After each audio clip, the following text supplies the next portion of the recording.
This is Remote Daily, your daily dose of inspiration. On the agenda today is what is really behind the Great Resignation. We have an amazing leader as our guest, an award-winning entrepreneur and nationally recognized diversity inclusion leader. She's a proud native Hawaiian, originally from the island of Oahu. And I'm so excited that she's here today with us. Very warm welcome to Sage Ke'alohilani Quiamno, and I probably butchered the name. I'm going to say it again. Welcome to Sage Ke'alohilani Quiamno. Aloha mai kako. Mahalo for having me on the show, Felix. And you did an amazing job pronouncing my name, by the way. Thank you. So where are you joining us from today right now? Yeah, I'm currently in Seattle, Washington, 2 blocks away from the Amazon headquarters, right down in Belltown. So in Seattle, Washington currently. And can you share with us what you do with Amazon? What's your role there? Yeah, so I'm a global diversity, equity, inclusion leader, leading D&I work for Amazon Prime Video and Studios. So I basically create a workplace experience for our employees who are technologists on the tech side of the. So if you are streamers, you love your streaming apps, Prime Video on the technology side, but also the studio side. So down in LA, we have our own production company. We just announced that we're welcoming MGM. We just bought MGM. We're welcoming those folks out there. And that's what I do for Amazon. Yeah, so I heard about the Great Resignation back in 2021. I would say the data started to come in November of 2021. And then that's when 47 million US workers voluntarily quit their jobs during the pandemic. The number is so large, it's hard to fathom, them, and it's still going on. It's still happening. So when you look at the term today compared to a year ago, when you said it popped up on your conscience for the very first time, how do you define it today when somebody on the team asks you, what is this Great Resignation all about? Yes, when I think about the Great Resignation as in the context of 2022, is that it's called the Great Awakening in my eyes. The U.S. workers are now no longer staying in jobs that are not serving them. We are learning that folks are not getting paid as much as they need to be. There's less opportunities for career development, but also a lot of U.S. workers felt disrespected in their jobs. But I also like to state in context to the Great Resignation that the pandemic yes, it was a part of the Great Resignation, but since 2009, this has been a steady track of American workers actually leaving their jobs. So the pandemic is a new thing. And from 2009, because of the recession, the new US workers have been leaving jobs at a higher rate per year, actually. Wow. Okay. So you're saying the Great Resignation has been used as a term over the last 2 years because there was a very big number of people leaving their jobs voluntarily. And it seems like there's a huge shift going on in the workplace. But you have been tracking this phenomenon back to more than a decade ago. And you say since 2009, since the recession, we have been seeing this kind of mass exodus of people. And you say what's really going on is a great awakening. So let's look at what's behind and your own experience. We have just learned that you have a leadership role at Amazon Studios, but you have really committed your career to intersectional social justice, advocacy for communities of color, LGBTQIA plus community, and pay equity. So you have like pillars that you follow up on in every role that you have. And prior to joining Amazon, you founded Future for Us, which is a community platform with a large number, I think it's 20,000 plus members, with a mission to advance women of color in the workplace. So let's look at this. You have had, because of this role, you have had conversations with women all across the United States and North America. Listening to these women, what are some of the greatest challenges that you can share with us that they face in their work life and that are now became more visual to the rest of the population through what you call the Great Awakening? What are some examples that you can share with us firsthand? Definitely. To give everyone a context, so I've co-founded a company called Future for Us, and it is a platform, a career development platform for women of color professionals. So we had about over 20,000 women of color professionals across the globe who really gathered in communities and we gave them resources to advance at work. I co-founded that company when I was 28 actually. And that was a really great platform for me to really provide that resource gap for women of color professionals who needed salary negotiation classes, conferences to connect with one another, because we recognize that the challenges of women in the workplace are huge. Number one, that women of color are not getting paid as much as their white colleagues, female, male. Also, they are not given the career advancement opportunities. They're not getting promoted as quickly as their white colleagues. And this is all data from the Women in the Workplace report that McKinsey and Lean In does annually. And the numbers have not shifted since the 1990s. This number has not shifted at all. And as somebody who came into the workforce in 2013 after I graduated college, thinking my rose-colored glasses think that we're all equitable here, and it's not the case. So women of color are not, we're hiring women of color at a higher rate at the entry level. Then the number gets smaller and smaller when it comes to middle management. And women of color, but also women in general, are not getting VP director level roles, C-suite level roles, and women of color only represent 3% of C-suite level roles for Fortune 500 companies. And that's why I founded Future for Us and what we do. So those are the challenges that women of color face in the workplace, as you asked. So there's a lot to unpack here, obviously. But one thing you just mentioned is the Women in the Workplace report. And I would like to take a look at that with you for a second, and also share my screen with you, because this is a large report done by a lot of people, McKinsey and others. And these are the numbers that you just brought up.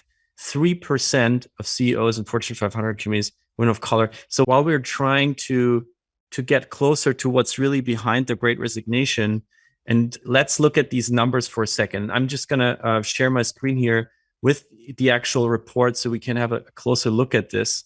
This is this sort of funnel that you described, representation in the corporate or pipeline, as they call it. So can you take us a little bit further inside this and tell us why is there this not only not non-advancement, but why is there also an exodus of the groups that you have and that you're in touch with every day? Of course. So everyone can look at this graph from the Women in the Workplace report 2001. And this is the pipeline. So you can see categorized on the left-hand side, there's white men of color, white women of color. And you can see that the percentage of these different demographics at entry level, manager, and then senior manager to director, and it starts dwindling down. Not only is it small for people of color, men of color, women of color, but that percentage gets smaller and smaller as you move higher up into a company. And you can see that women and women of color, the percentage of being hired at entry levels are pretty even. But then when you move into the middle management role, that's when you start seeing the percentages getting smaller and smaller. And some of the factors are, number one, women, especially women of color, face microaggression at work, facing racism and sexism at the same time. Two, being punished for there's a concept called the double bind. So women who are acting out of their normal, not normal, but what society thinks as what's female or women, they get punished for that and not being promoted into higher level roles. And then three, not being able to have childcare or maternity leave. A lot of women, unfortunately, do not have that support within companies. And so you can see that at that middle management role, it's not getting paid enough, not getting promoted, because they face these different external consequences for being female and being of color. And so that is the reasoning and some of the challenges that we see here. Mm-hmm. And let's talk about that for a moment, because you also said that this whole Great Resignation has been going on for a long time. So you have been talking to so many women, and you have distilled a few factors for why they're not advancing. But what are the other reasons that the workplace and life isn't built equally? What are the main factors for people to have left for such a long time continuously, and not only non-advancing, but really actively leaving, like an exodus going on for such a long time? Yes, the biggest exodus is that it's and promotion. So a lot of the challenges is that women of color are really exceeding expectations when coming to the workforce, but they are not seeing enough career advancement, career opportunities to advance, nor pay. So that is one of the reasons. And then two, the workplace is not built for us to thrive. So now not only are we not getting paid enough, not getting promoted enough, but also there's not enough career development opportunity or programming. Also, again, the childcare and maternity leave. There's a lot of that, the notion still that even if you do have maternity leave, when you leave for 6 months or 3 months, your risk of your job not being available for you after you come back into the workforce. And the reason why these challenges, there's a compounding effect of these challenges, women of color decide to become entrepreneurs, as I did. In my early career, in my early 20s, I was always passed up for a promotion, never was able to get to the next level, was caught intimidating in my first one-on-one meeting with a manager, and faced a lot of different microaggressions of, oh, wow, you look different. What are you? And those types of questions when you're in the workplace, like, I'm a human being. And what a question to be asked on my first day. And so for me, it's the external factors when you work in the workplace. And that's why women like myself, especially women of color, decide, I no longer want to be in a workplace environment you don't see a future, right? You don't see a future for yourself within it in advancing and getting a high pay, a promotion, etc. And so that's why we leave. So now women of color are the largest growing segment of entrepreneurs per year. And that included myself. Wow. Yeah. And because we knew we wanted the quickest way for generational wealth is ownership. And we realized, and so what are we going to do to build our own companies? If we're going to dedicate our blood, sweat, tears, time, health for something, might as well own it and really be it. And so that's why we see a mass exodus of women and women of color leaving corporate environments, because you have the flexibility, you own the company, and your access to the opportunity to create more money and more generational wealth is there. So when you look at what is really behind the Great Resignation, there's a hunt for money. A lot of talent is being offered a lot of opportunities. There's a chase for meaning, as Anne put it in the chat. A lot of people have reshuffled, I think Rashad called the Great Reshuffling, reshuffled their lives in the pandemic, are looking for meaning. But your perspective that you're bringing is really, there's a mass exodus of women of color from the workplace who are becoming the largest entrepreneurial group in the United States and are investing in other businesses, building other businesses, and are becoming their own bosses. And are they doing okay? It sounds maybe a little silly to ask the question, but is that group doing well? Because it looks like it is maybe an amazing new group that is forming of entrepreneurs who are actually living maybe something that's better for them. Or am I too naive with this? Yes, I don't want to sugarcoat this, but it is also difficult for women of color to become entrepreneurs. 0.003% of VC capital, so venture capital money actually goes to women of color founders. So facing racism and sexism and biases within the entrepreneurial or startup world. Right now, there is a lot of press going for women of color, in particular, Black female founders, who are getting total raises of $1 million, which is huge. But unfortunately, women of color founders are only able to raise about an average of $36,000. And that is less than pennies in the startup world. You're seeing a lot of VC capital. We're talking about multi-millions, right? In Silicon Valley and in the Bay.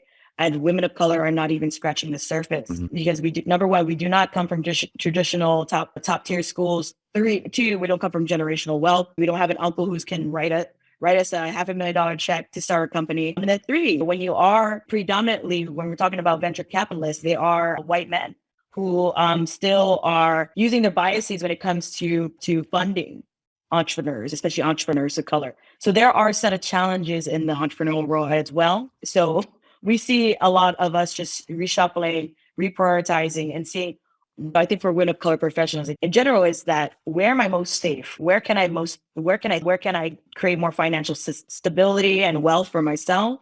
And where am I safe? And we're seeing that in all of these situations, it's pretty much unsafe and really difficult. It is. And this makes my question sound very naive that I just asked, because entrepreneurship is, of course, not safe. It makes you very vulnerable, both financially, psychologically, in many ways. And it is another very hard path to take. And we had Arlen Hamilton as a guest on Remote Daily not too long ago, who is one of the very rare female women of color in the Silicon Valley who are investing in other women of color. And because she is this unicorn in this sense, she gets a lot of attention, but it's one person and her team. So there should be many more. And I'm glad that you're bringing this to our attention, that this is not the chosen path. It is another very rugged and difficult path. And Sage, before we talk about what you do at Amazon and also take some questions from the chat, you brought a question for us. We ask every guest on Remote Daily to bring a question to the audience. This room is full of experience and knowledge and curiosity. What would you like to know from all of us today? I'm curious, out of the attendees here, what out of the three options, what would you prefer? Number one, going back to the office full time, two, a hybrid model, or three, fully remote? Wow. Okay. So number one, office full time. Number two, hybrid model, or three, fully remote. What is your chosen way of working?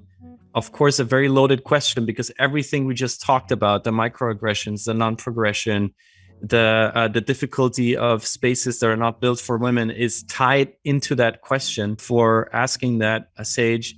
And just in the chat here, I see the fully remote as the chosen model for most. Fully retired. Thank you, Jones. That's also a pretty sweet one. But we have the sense that, and I hear this from from scientists, from researchers, from people that try to come up with numbers, that hybrid is the new thing, and at most meetings, most work situations will have a component where people are not in the office, and that a lot of companies are not prepared at all for this. And they have to open up now and change and adapt to the fact that there will be always people who choose to not be a part of this environment that has been difficult for so many, as you just described, Sage. And it is amazing to see your answers here rolling in. Thank you all for sharing.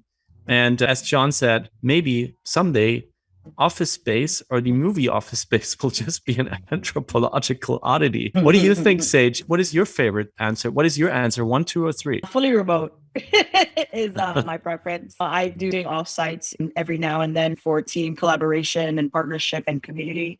I'm very about that. I love collaborating in person. Sometimes do some offsites.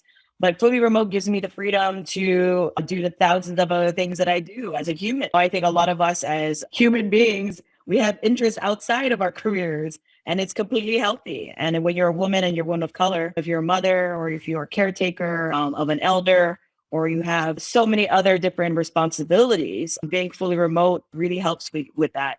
And as an Indigenous person who really being on my Aina, my land, is really important to me. For Indigenous professionals, remote gives us the options to really reconnect and be with our family, with our culture, within our own ancestral place. And so this hybrid or this fully remote world in which corporations have the opportunity to hire more diverse employees, because as an Indigenous professional, I want to work from Hawaii and I want to live back home in Hawaii and still be able to work for a large tech company like Amazon. And so that's some of the benefits that corporations will reap if they start adopting this model.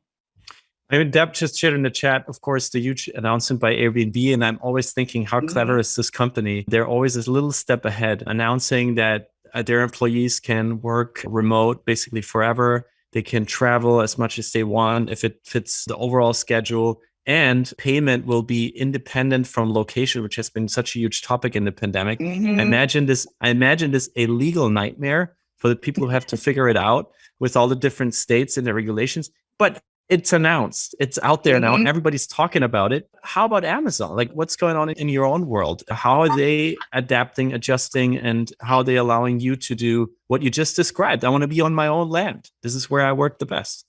Felix, you're getting me in trouble. That's so funny. And Amazon, luckily Amazon made a public announcement that it's dependent on the VP or director of your organization. So Amazon is enormous, one of the largest employers in the world, obviously. And they have led it to a lot of the teams and the directors deciding, whether you want to do a fully remote team or even want a hybrid model where you come in and out. But Amazon has been really great about that, supporting a lot of employees. I'm grateful to my employer as well, because we've been pretty much taken care of throughout this entire time. And my manager has been phenomenal when it comes to being able to be hybrid. Like I could do a week in Hawaii, a week in Seattle. We travel for work as well to down to LA and Amazon studios. And yeah, it's been great. Fantastic. And obviously you're living proof of that. You're at home right now joining us. So good for you. How do you do it with your team still? Like we talked a lot about the difficulties that you have seen up close, that you have experienced yourself, that are out there. Everybody can look it up, can read up on it, but still there's a lot of lip service and not a lot is being done. So what are you doing in your current role? Maybe you can share even an example of a program or initiative that starts reflecting these learnings that you have been able to collect over your period as an entrepreneur. How do you take them now into this, as you said, massive company, second largest, I think, employer in the US after Walmart? How do you do that? What is maybe an example you can share? Yeah, one of my strategies is I just launched the Inclusive Leadership Summit, and that is a 2-day summit that our director our director level and up in leaders go, because a lot of it is leadership and accountability. How are our leaders at the top becoming more inclusive? Whether it's using inclusive language, whether it's checking your own and mitigating your own biases, learning about race, class, gender, intersectionality. So a lot of the programming is for leaders who have to hire teams, make big decisions, and creating that workplace culture for their employees. And so that's one of the strategies that I've been implementing and has been really great success in the very short amount of time. I've been at Amazon for about 8 months now, but it feels like it started at 8 months, 8 years at Amazon because we run. And so that's one of the things that I've implemented, but also too, on the other side is mentorship.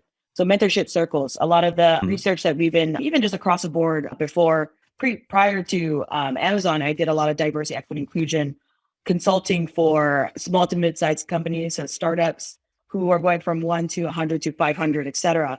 And the reoccurring issue or that our employees are wanting is career advancement, right? Like, how are you supporting my advancement in a company? And they feel like they're not being respected because they don't feel like they're being invested in.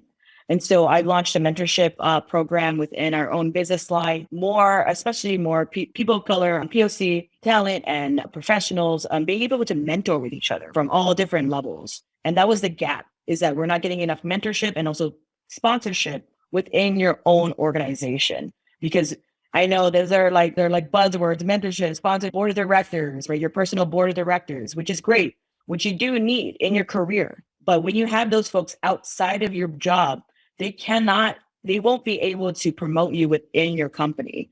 And those are the different initiatives that I've launched. I can't dive into any more of it, but yeah, I'm excited in the last 8 months, the work that I've been able to accomplish. Yeah, it sounds like you are on the beginning of this journey now coming in. You said it's such a fast-paced company, but you have to try to establish some rituals there and some ongoing circles of mentorship, of peer-to-peer learning, and also bring people together, which basically also brings us back to Airbnb, because they also said, now that people are more remote than ever, we have to also be really specific on how we get people together again and create these moments of togetherness. People actually spend time together, know what they're a part of. There were a few questions in the chat that I'd like to ask you. One is from Yvonne, who shared, I was 40 when I was laid off and felt like I'd always be underpaid, always be unemployed. And there's tremendous power in people taking charge of their own destiny, is what Yvonne has been feeling, living, become an entrepreneur herself because of this event in her life. And she was wondering, when you look at this whole great resignation trend, when you look at age, do you also see a trend towards older workers resigning? Is that also something you have a lens on in your current role? Definitely. Yeah. During the pandemic, a lot of the older generation retiring early, like being able to take their retirement and leave. Older generations also realizing, hey, I do not have to stay within this company. I can also, there's fluidity. I think that I think it was Pew Research Center said that 61% of people who did leave their jobs found it easy to find a new position. So 61% of the folks who left. And then 55% actually achieve more by leaving. So you start seeing this. There's a Pew Research Center article giving these data points of folks from all generations leaving their position and actually wielding more money, more pay, more and a better position. And I can see that in my own friend circles. A lot of us have moved different companies and we're able to be promoted and paid at a higher level. And so that's what the great resignation allowed and afforded us, is that we could actually advance by quitting a job and going to another position, getting twice as much money, getting a higher level title position. And yeah, those are some of the benefits. But I do see the older generation tapping into that and being a part of those numbers. Very interesting. So the great reshuffling, the term that Rashad brought to us through the chat, is maybe now becoming clearer as a term, because it's not about resigning. Also, it is also that it has a bright side. It is also about advancing. Correct. And there was a question from Rashad as well. There was some discussion around, and I have also seen this in my home country, in Germany, companies discussing to take the new flexibility as a perk and say, okay, we might allow you to reshuffle the entire work configuration that you have going on, and work from home more, travel more, and choose more. But we also want you to take a pay cut for that. Have you been involved in any conversation like that, maybe along your peer group and your friends? There were also a lot of articles about it. What do you think about that? Yes, correct. Yeah, you can see. So the Future for Us community really comprised of a lot of women of color in tech.